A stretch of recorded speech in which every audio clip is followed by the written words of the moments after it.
Hello guys, நான் தான் உங்கள் ரெட் டீலர் விஜய் பேசுகிறேன். இந்த வீடியோவில் பார்த்தீங்கன்னா அப்பாக்களிஸ் 100% அப்டேட் பண்ணவோட எபிசோட் நம்பர் 7 தான் பார்க்க போகிறோம். வீடியோக்குள்ளே போகிறதுக்கு முன்னாடி இந்த வீடியோக்கு ஒரு லைக் போட்டு பாருங்கள்.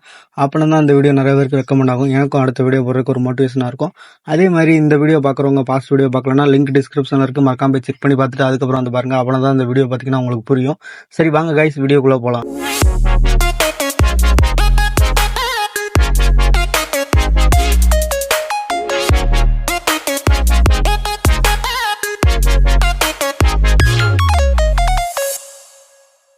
லாஸ்ட் சாப்டரில் பார்த்தீங்கன்னா நம்ம ஹீரோ பார்த்தீங்கன்னா அந்த ஜாம்பி கிட்ட சண்டை போட்டுக்கிட்டு இருக்கும்போது பார்த்தீங்கன்னா ஒருத்தன் அவனை கொல்றதுக்கு திட்டம் போட்டிருப்பான். அதுக்கப்புறம் பார்த்தீங்கன்னா ஜாம்பியும் பார்த்தீங்கன்னா ஹீரோ வரதை நோட் பண்ணியிருப்பான். ஒரு டோர் பின்னாடி இருந்து ஜாம்பியோட சவுண்டு கேட்டிருக்கும். அந்த டோர் உடையிற மாதிரி இருந்திருக்கும். அதுக்கப்புறம் என்னாச்சுன்னு சொல்லிட்டு நம்ம சாப்டர் 21 ஸ்டார்டிங்கில் பார்த்தா அந்த டோரில் பார்த்தீங்கன்னா ஜாம்பிஸ்லாம் அடித்து மோதிட்டு பார்த்தீங்கன்னா வந்து அந்த சுவரில் பார்த்தீங்கன்னா டோர்லாம் அடித்து அப்படியே மோதிட்டு ஜாம்பிங்லாம் பார்த்தீங்கன்னா தட்டுதுங்க. அதில் பார்த்தீங்கன்னா இந்த சுவரை பார்த்தீங்கன்னா விரிசல் விடுது. அதை அப்படியே ஹீரோவும் பார்த்துக்கிட்டு இருக்கான். இப்போ என்ன பண்ணான்னு தெரியல, நான் வேறு அந்த ஜாம்பிங்கில் கொண்டுட்டு இங்கேருந்து தப்பிச்சு போகாமல் போயிட்டேனே, நான் முன்னாடியே தப்பிச்சிருக்கேன் அப்படின்னு சொல்லிட்டு அவனும் யோசிக்க, அப்போ அந்த சைட்லேருந்து பார்த்தீங்கன்னா 3 ஜாம்பி ஹீரோ அட்டாக் பண்ண வந்திருக்கும். ஹீரோவும் பார்த்தீங்கன்னா அப்போ அவனுக்கு என்ன பண்ணுறதுன்னு தெரியல. அவனும் பார்த்தீங்கன்னா ஜம்ப் பண்ணி அதிகமாக மோதிருப்பான். மோதிட்டு ஒரு சுற்றி கீழே விழுவா. அப்போ பார்த்தீங்கன்னா அந்த ஜாம்பி பார்த்தீங்கன்னா பின்னால் போய் விழுந்திருக்கும்.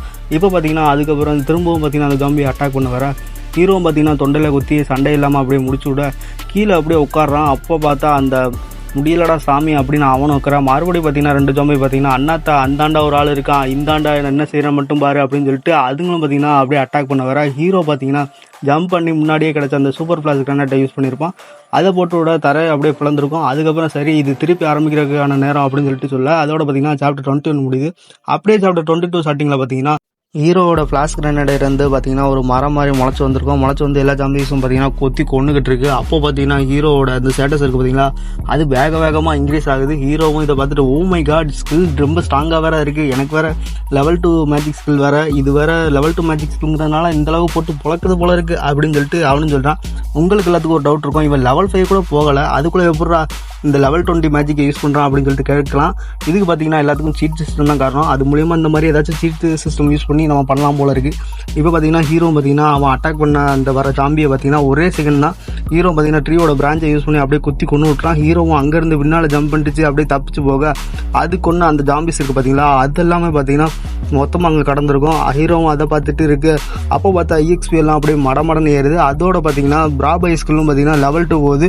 சேசிங் விண்ட் பூஸ்ட் அப்படின்னு சொல்லிட்டு ஒரு ஸ்கில்லும் இருக்கும். அதுக்கப்புறம் இன்க்ரீஸ், அதுவும் பார்த்தீங்கன்னா இன்க்ரீஸ் ஆக அப்போ அதுக்கப்புறம் பார்த்தீங்கன்னா இந்த ஸ்பைக் அசல்யூட் அப்படின்னு சொல்லிட்டு ஒரு ஸ்கில்லும் புதுசாக கிடச்சிருக்கும். ஹீரோக்கு அது பார்த்தீங்கன்னா 24 ஹவர்ஸ் கூல் டவுன் செகண்ட் இருக்கக்கூடிய ஒரு ஸ்கில். இப்போ சிஸ்டம் பார்க்குறான், ஹீரோக்கு பார்த்தீங்கன்னா பைக் அசல்யூட் சொல்லிட்டு அந்த ஸ்கில் கிடச்சிருக்கும் பார்த்தீங்களா. இந்த ஸ்கில் பார்த்தீங்கன்னா இதோட பார்த்தீங்கன்னா சிஸ்டமோட எஃபெக்டும் அதே சமயம் பவர் எஃபெக்டும் பார்த்தீங்கன்னா வேகமாக இன்க்ரீஸ் பண்ணி விடும். அதே சமயம் பார்த்தீங்கன்னா இது ஹீரோட மைண்ட் யூஸ் பண்ணி தான் சார்ஜ் பண்ணுற மாதிரி இருக்கும். ஒன் டைம் நம்ம ரீசார்ஜ் பண்ணிட்டாலே போதும், இது நார்மலாக செயல்பட ஆரம்பிச்சிடும். ஹீரோ பார்த்தீங்கன்னா இது அமேசிங் ஸ்கில்னு சொல்லிட்டு கீழே பார்க்க அங்கே பார்த்தா ரிவார்ட்லாம் கொட்டி கிடந்திருக்கும். ஏன்னா அத்தனை ஜாம்பிஸை கொண்டிருக்கான் இல்லையா, அதனால எல்லா ரிவார்டும் கொட்டி கிடக்க ஹீரோவும் அதெல்லாம் பார்த்துட்டு இன்னைக்கு எனக்கு லக்கு மேலே தான் அப்படின்னு சொல்லிட்டு அவன் பார்த்தீங்கன்னா ஒரு துப்பாக்கி எடுத்து சுட்டுருப்பான் மற்ற ஜாம்பிஸை. அது பார்த்தா அதுலேருந்து புல்லட் வரும், பார்த்தா அதுலேருந்து பார்த்தீங்கன்னா மீட் வருது. மீட் எனக்கு வேணுண்டா உனக்கு வேணுண்டான்னு சொல்லிட்டு எல்லா ஜாம்பிஸும் அவன் போயிட்டு அடிச்சுக்கிட்டு இருக்க.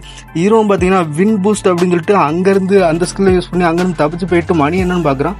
இப்போ மணி பார்த்தா இன்னும் 1 மணி நேரத்தில் பார்த்தீங்கன்னா 8 மணி ஆக போகுது. ஹீரோவும் அதை பார்த்துட்டு ஜாம்பியோட ஆட்ரிபியூட்ஸ் இன்னும் கொஞ்சம் நேரத்தில் வேகமாக இன்க்ரீஸ் ஆகும். ஹீரோவும் அப்படி நினைக்கிறான். இந்த ஆட்ரிபியூட்ஸுங்கிறது என்ன பார்த்தீங்கன்னா மென்டாலிட்டி, ஸ்பீடு, பவர் இது எல்லாமே மொத்தமாக சேர்ந்து தான் அந்த ஆட்ரிபியூட்ஸ்னு சொல்லுவாங்க. இப்போ பார்த்தா ஹீரோவும் இதுக்கு மேலே சிஸ்டம்ஸை போயிட்டு பார்த்துக்கிறதுக்கெல்லாம் டைமில் தம்பி, நம்ம பேசாமல் போயிட்டு அடிச்சு தூங்கலாம் அப்படின்னு சொல்லிட்டு அவனும் பார்த்தீங்கன்னா தூங்கலாம்னு சொல்லிட்டு போகிறான். சரின்னு சொல்லிட்டு அவனும் ஸ்டெப்ஸில் ஏறி போயிட்டு இருக்கா. அப்போ ஒரு ரூம் இருந்திருக்கும், அந்த ரூம் ஓப்பன் பண்ணிட்டு இதில் போய் தூங்கலாம்னு சொல்லிட்டு ரூம் ஓப்பன் பண்ணியிருப்பான். அது பார்த்தீங்கன்னா உள்ளேருந்து லாக் ஆகிருக்கும். சரி இந்த ரூம் தான் லாக் ஆகிருக்கு, நம்ம அடுத்த ரூம் போகலான்னு சொல்லிட்டு அவன் அடுத்த ரூம் போக அப்போ தான் அவனுக்கு ஒரு விஷயம் இடிக்கும். மாஸ்டர் கீயை எடுத்துகிட்டு சரி இதை ஓப்பன் பண்ணலாம் அப்படி போவான். ஆனால் அவனுக்கு அந்த விஷயம் இடிக்குதா, ஏன் இது உள்ளேருந்து லாக் ஆகிருக்கு, இது இங்கே ஏதோ தப்பாக இருக்குது அப்படின்னு சொல்லிட்டு ஹீரோவும் பார்த்தீங்கன்னா ரிட்டர்ன் வருவான். அதோட பார்த்தீங்கன்னா சாப்டர் 22 முடிஞ்சு சாப்டர் 23 ஸ்டார்டிங்கில் பார்த்தீங்கன்னா ஹீரோவும் பார்த்தீங்கன்னா இப்போ மணி 7 நார்மல் டைமில் பார்த்தீங்கன்னா ஜிம்னாசியம் இப்போ க்ளோஸ் பண்ணியிருப்பாங்க, அதோட இன்ஃபார்மரையும் போட்டுருக்கணும். பட் இங்கே ஏதோ தப்பாக இருக்குது, அப்பாக்களிஸ் கேமில் இந்த மாதிரிலாம் நடக்க சான்ஸ் இருக்கா, பூட்டு என்ன தானாக பூட்டிக்கிடுமா அப்படின்னு சொல்லிட்டு அவனும் பார்க்குறான். சரி என்னதான் இருக்குது செக் பண்ணி பார்த்துலாமே அப்படின்னு சொல்லிட்டு அவனும் இன்ஃபார்மர் கிட்ட போயிட்டு உள்ளே இருக்கிறது யாருப்பா, நீ முட்டாள்தனமாக எதுவும் பண்ண மாட்டேன்னு நினைக்கிறேன் அப்படின்னு சொல்லிட்டு அவனுக்கு ஹீரோவும் பார்த்தீங்கன்னா கதவை திறந்து உள்ளே போக அப்போ பார்த்தீங்கன்னா டோர் ஆட்டோமேட்டிக்காக க்ளோஸ் ஆன மாதிரி க்ளோஸ் ஆகிருக்கும். அப்போ பார்த்தீங்கன்னா ஹீரோ கழுத்தில் கத்தி அவனும் பார்க்க, அப்போ நீ யார், நீ இங்கே எப்படி வந்த, உனக்கு எப்படி இன்ஃபர்மேட் கீ கிடச்சிது அப்படின்னு சொல்லிட்டு அவனும் கேட்பான். ஹீரோவும் பார்த்தீங்கன்னா நீ சார்பான ஆள் தான், ஆனால் நீ கை வச்சது தப்பான ஆளுகிட்ட அப்படின்னு சொல்லிட்டு அவன் கையை உடச்சி விட்ருப்பான். உடச்சி விட்டுட்டு கத்தியை பிடிச்சி கையை முறுக்கி அப்படியே வாயில் துணியை பற்றி லைட்டை போட்டுவிட்டு பார்த்தா நானே ஷாக் ஆகிட்டேன். உள்ளே பார்த்தீங்கன்னா ஆல்ரெடி 4 பேர் இருந்திருக்கானுங்க.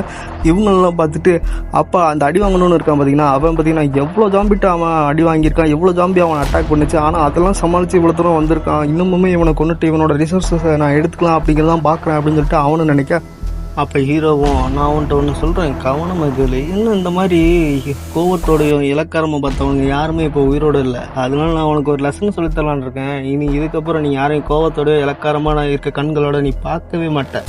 அது என்ன லெசன்னா, நீ சாப்பிடா அப்படின்னு சொல்லிட்டு ஹீரோ பார்த்தீங்கன்னா அவனை கொண்டுட்டு இருப்பான். இதை பார்த்தா மற்றவனுங்களும் பார்த்தீங்கன்னா சாக்காயிருப்பானுங்க. அவனும் பயந்தில் உறைஞ்சி போயிருக்கு. அப்போ ஹீரோவும் பார்த்தீங்கன்னா ஒரு முறைச்சு பார்த்துட்டு கையில் இருந்த கட்டியை காட்டிட்டு, இதை பார்க்கும்போது நான் உங்களுக்கு கொலகார மாதிரி தெரியுதா, அப்படி தான் தெரியலாம், ஆனால் நான் பார்த்தீங்கன்னா உண்மையில கொலைகாரன்லாம் இல்லை, அவன் என்னை கொல்றதுக்கு அவன் தான் என்னை தூண்டுனான், நீங்களே பார்த்தீங்களா இல்லையா அப்படின்னு சொல்லிட்டு அவங்ககிட்ட சொல்லிட்டு, நீங்கள் எதுக்கும் கவலைவே படாதீங்க, நான் ரொம்ப நல்லவன் தான் அப்படின்னு சொல்லியிருப்பான். அதை பார்த்தா மற்றவனுங்களும் இவனுக்கு பயந்துக்கிட்டு, ஆமாம் ஐயா நீ ரொம்ப நல்லவன் ஐயா, உன்ன மாதிரி ஒரு நல்லவன் ஊரில் இல்லை நாட்டில் இந்த உலகத்தில் எங்கேயுமே இல்லையா அப்படிங்கிற மாதிரி அவனுங்களும் பில்டப் கொடுக்க, நம்ம ஹீரோவும் நீங்கள் இதை பார்த்த இந்த கொலைக்கு நான் காரணமே இல்லை, இவன் தான் எனக்கு இதை ஃபோர்ஸ் பண்ணி இந்த அளவுக்கு நான் கொலை பண்ணுற அளவுக்கு என்னை தூண்டி விட்டான், நீங்களும் இதே மாதிரி ஃபன்னியாக இதுவும் ட்ரை பண்ணாத வரைக்கும் உங்கள் உயிருக்கு நான் உத்தரவாதம் தரேன் அப்படின்னு சொல்லி ஹீரோவும் சொல்ல, டாக்டருக்காகவும் முன்னாடி வர. அதோட பார்த்தீங்கன்னா சாப்டர் 23 முடியுது. சாப்டர் 24 ஸ்டார்டிங்கில் பார்த்தீங்கன்னா அப்போ முன்னாடி வந்து அந்த டாக்டரை கறந்துட்டு அவன் முடிவை அவனே தேடிக்கிட்டான். நீங்களாம் அதை பார்த்தீங்களே அப்படின்னு சொல்லிட்டு அவன் சொல்ல, ஆமாம் நாங்கள் அதை பார்த்தோமே அப்படிங்கிற மாதிரி அவனுங்களும் ஆமாச்சாமி போட்டிருப்பானுங்க. அதோட பார்த்தீங்கன்னா சொம்பு தூக்கி அவனுங்களும் முடிக்க, அப்படின்னா சரி எல்லாம் நல்லதுக்கு தான் அப்படின்னு சொல்லிட்டு ஹீரோவும் சொல்லிட்டு அங்கேருந்து பார்த்தீங்கன்னா முன்னாடி வந்திருப்பான். வரும்போது பார்த்தீங்கன்னா மற்ற 4 பேர் வந்துருப்பான். அட்டென்ஷன் அப்படிங்கிற மாதிரி அவனுங்க நின்றுருப்பானுங்க. அப்போ ஹீரோ பார்த்தீங்கன்னா இந்த பிங் பால் ஹாலில் நடந்த சண்டைக்கு அப்புறம் நான் கொஞ்சம் ஸ்லோ ஆகிட்டேன், மார்னிங்கில் இருந்து அதே எனர்ஜியோடு இருந்திருந்தா கண்டிப்பாக அந்த மிஷினை நான் ஈஸியாகவே முடிச்சிருப்பேன் அப்படின்னு நினச்சிட்டு அங்கே வந்து பார்த்தீங்கன்னா ஒரு இடத்துல உட்காந்துட்டு அவனுங்கக்கிட்ட, காய்ஸ் நீங்கள் இங்கே இருக்க அந்த பிளட் ஸ்டெயின் அப்புறம் அந்த பாடி எல்லாத்தையும் க்ளீன் பண்ணிடுங்க அப்படின்னு சொல்லி அவனுங்க பார்த்தீங்கன்னா பயத்தில் அப்படியே பண்ணிடலாம் அப்படின்னு சொல்லிட்டு ஹீரோவை கொண்டு அந்த டெத் பாடி அப்புறம் அந்த பிளட் எல்லாத்தையும் க்ளீன் பண்ணிக்கிட்டு இருப்பானுங்க. ஆக்சுவலி பார்த்தீங்கன்னா ஹீரோ இந்த இடத்துக்கு வந்ததுக்கு ஒரு முக்கியமான காரணம் இருக்குது. அது மிஷனுக்காகவோ ஸ்ட்ராங் ஆகிறதுக்காண்டியோ அப்புறம் பாஸ்ட் லைஃப்பில் ரிவெஞ்ச் எடுக்கணுங்கிற கண்டி மட்டுமே அவன் இங்கே வரல. அதையும் தாண்டி பாஸ்ட் லைஃப்பில் அவனுக்கு ஒருத்தவங்க உதவி பண்ணியிருப்பாங்க, அவங்கள தேடியும் இங்கே வந்திருப்பான். அது வேறு யாரும் இல்லை, இந்த டாக்டர் தான். அப்போ ஹீரோவும் அவளை பார்த்துட்டு, என்னோட பாஸ்ட் லைஃப்பில் பார்த்த மாதிரியே தான் இப்போவும் இருக்கா அப்படின்னு சொல்லி நினைப்பான். அஸ்டமில் பார்த்தா இவளோட நேம் பார்த்தீங்கன்னா சாங்கிஸு, லெவல் பார்த்தீங்கன்னா 0 அப்படின்னு காட்டா. ஹீரோவும் பார்த்தீங்கன்னா இதை பார்த்துட்டு இவ தான் அப்படின்னு சொல்லிட்டு கன்ஃபார்மே பண்ணியிருப்பான். அதுக்கப்புறம் பார்த்தீங்கன்னா பாஸ்ட் லைஃப்பை பற்றி யோசிச்சு பாருக்கான். பாஸ்ட் லைஃப்பில் பார்த்தா அவனே சொல்கிறான், என்னோட லாஸ்ட் லைஃப்பில் நான் இவளால் தான் சாவில் இருந்து தப்பிச்சேன், சாப்பிட்றதுக்கு கொஞ்ச நாள் முன்னாடி பல டைம் சாவை சந்திச்சு வந்திருக்கேன், அப்போல்லாம் இவ ஒரு ஹிடன் ப்ரொஃபஷன் டாக்டராக இருந்தா. அப்போ ஹீரோவும் அவகிட்ட போயிட்டு, எனக்கு தெரியும் நீ ஒரு ஹிடன் ப்ரொஃபஷன், அதுவும் காட் டாக்டர்னு, நான் உனக்கு என்ன வேணாலும் பண்ணுறேன், தயவு செஞ்சு என்னோட ஊண்டை குணமாக்கு அப்படின்னு சொல்லிட்டு அவனும் கேட்டிருப்பான். அதுக்கு அவனும் அதை பார்த்துட்டு, இந்த காயம் உன்னோட பாடியில் மட்டும் இல்லை அவனோட சோலில் இருந்திருக்கு, அதனால இதை ட்ரீட்மெண்ட் பண்ணுறது ரொம்ப கஷ்டம், கிட்டத்தட்ட முடியாதுதான் அப்படிங்கிற மாதிரி அவளும் சொல்லியிருப்பாள். அப்புறம் எப்படி அவளும் பார்த்தீங்கன்னா ட்ரீட்மெண்ட் பண்ணுறா. ஹீரோவும் பார்த்தீங்கன்னா, நான் ரொம்ப மோசமான காயத்தோடு வந்தாலும் எப்போவும் எனக்கு ட்ரீட்மெண்ட் பண்ணுற ஒரே ஆள் இவ தான், ஆனால் இவ ஒரு காட் டாக்டராக இருக்கான், அதனால இது ஒரு கிடன் ப்ரொஃபஷன் வேறு, அதனால இந்த அப்பாக்குலஸ் கம்மில் இவளை ரொம்ப ரெஸ்பெக்டாக தான் பார்ப்பாங்க. பட் இருந்தாலுமே இவ என்னதான் ஒரு காட் லெவல் டாக்டராக இருந்தாலும் இவ பார்த்தீங்கன்னா இவளும் ஒரு டூல் மாதிரி தான்.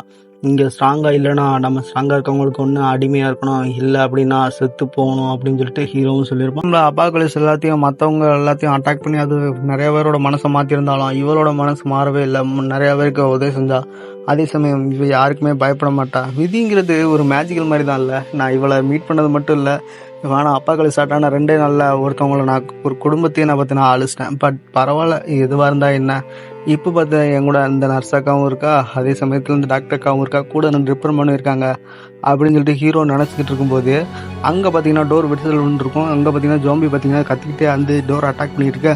அப்போ பார்த்தீங்கன்னா ஹீரோ பார்த்தீங்கன்னா கூலாக மணியை பார்த்துருவான். மணி பார்த்தீங்கன்னா 8:30 ஆகிருக்கும். ஹீரோ பார்த்தீங்கன்னா 4 ஸ்கில் கார்டை எடுத்து போட்டு ஃபுட்டெல்லாம் சமன் பண்ணி அவனும் சாப்பிட, இதை பார்த்த டாக்டருக்காகவும் நர்ஸுக்காகவும் ஏன்டா டேய் உனக்கு இந்த ரணகாலத்துலேயும் குதூகலம் கேட்குதாடா அப்படிங்கிற மாதிரி அவங்களும் பார்க்க, அப்போ அந்த டாக்டருக்காகவும் முன்னாடி வந்திருப்பா. முன்னாடி வந்துட்டு நீங்கள் எங்கேருந்து இதெல்லாம் சமன் பண்ணீங்க, இதை பார்க்கும்போது எனக்கு ஆச்சரியமாக இருக்குது, எங்களுக்கும் கொஞ்சம் ஃபுட் கொடுக்க முடியுமா அப்படிங்கிற மாதிரி அவளுங்க கேட்பா.